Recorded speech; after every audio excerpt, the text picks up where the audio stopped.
Bung Karno galau. Ia menghitung jika sampai terjadi peperangan, secara matematis tidak akan mungkin bisa mengalahkan sekutu. Persenjataan mereka jauh lebih lengkap dan keahlian militernya lebih memadai.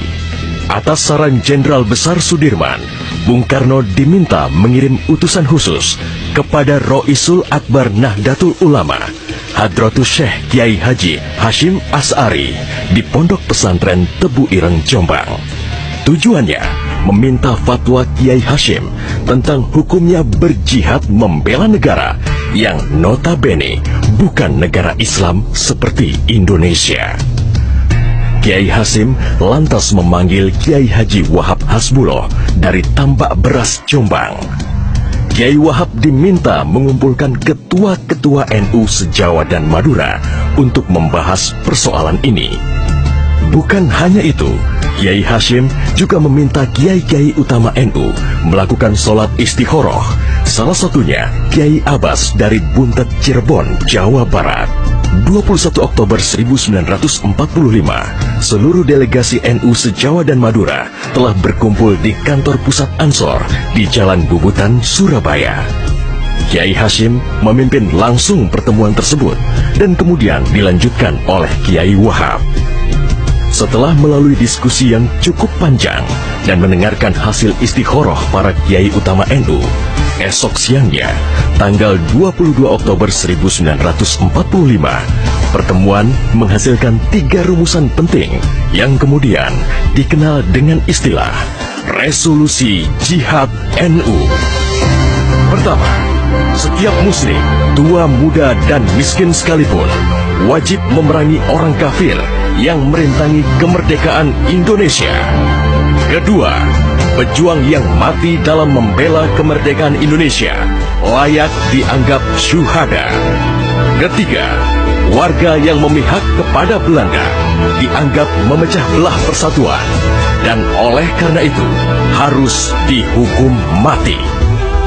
Dokumen resolusi jihad ditulis dalam huruf Arab Jawa atau pegon, ditandatangani Kiai Haji Hashim Asy'ari, disebarluaskan ke jaringan pesantren, tak terkecuali kepada komandan-komandan Laskar Hizbullah dan Sabilillah di seluruh penjuru Jawa dan Madura. Dokumen resolusi jihad juga dimuat di sejumlah media massa pergerakan masa itu. Hanya berselang 3 hari pasca resolusi jihad dicetuskan, 6.000 tentara sekutu mendarat di Pelabuhan Tanjung Perak, Surabaya dengan persenjataan lengkap. Mendengar kedatangan pasukan penjajah, ribuan santri dan kiai dari penjuru Jawa Timur bergerak menuju Surabaya. Situasi pun terus memanas dan cenderung tak terkendali.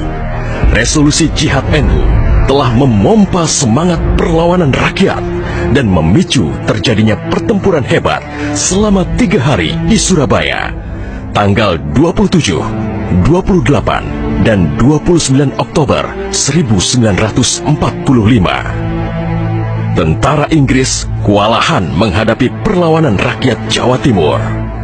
Mereka lantas mendatangkan Bung Karno ke Surabaya untuk diajak berunding melakukan gencatan senjata. Pagi hari tanggal 30 Oktober, gencatan senjata ditandatangani pemerintah Indonesia dan Inggris. Namun, sore harinya terjadi insiden di Jembatan Merah yang menewaskan orang nomor 1 tentara Inggris di Surabaya, Jenderal Malabi. Gencatan senjata pun langsung berakhir. Pengganti Malabi, Jenderal Robert Munser, mengultimatum Laskar Pejuang dan tentara Indonesia agar menyerahkan senjata kepada Inggris paling lambat 10 November 1945. Jika tidak, Inggris mengancam akan membumi hanguskan Surabaya. Mendengar ancaman itu, para komandan Laskar Hizbullah, Sabilillah, Mujahidin, TKR, dan para santri marah besar. Seorang pemuda bernama Sutomo atau yang dikenal dengan Bung Tomo sowan kepada Kiai Hashim.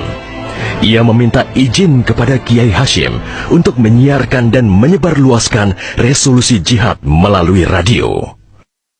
Bismillahirrahmanirrahim. Merdeka! Saudara-saudara penduduk kota Surabaya, kita semuanya telah mengetahui bahwa hari ini tentara Inggris telah menyebarkan pamflet-pamflet yang memberikan suatu ancaman kepada kita semua. Kita diwajibkan untuk dalam waktu yang mereka tentukan menyerahkan senjata-senjata yang telah kita rebut dari tangannya tentara Jepang. Tetapi inilah jawaban kita.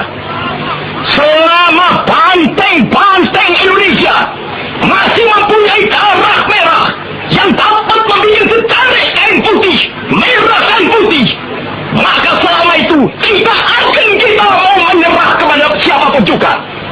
Allahu Akbar, Allahu Akbar, Allahu Akbar. Merdeka!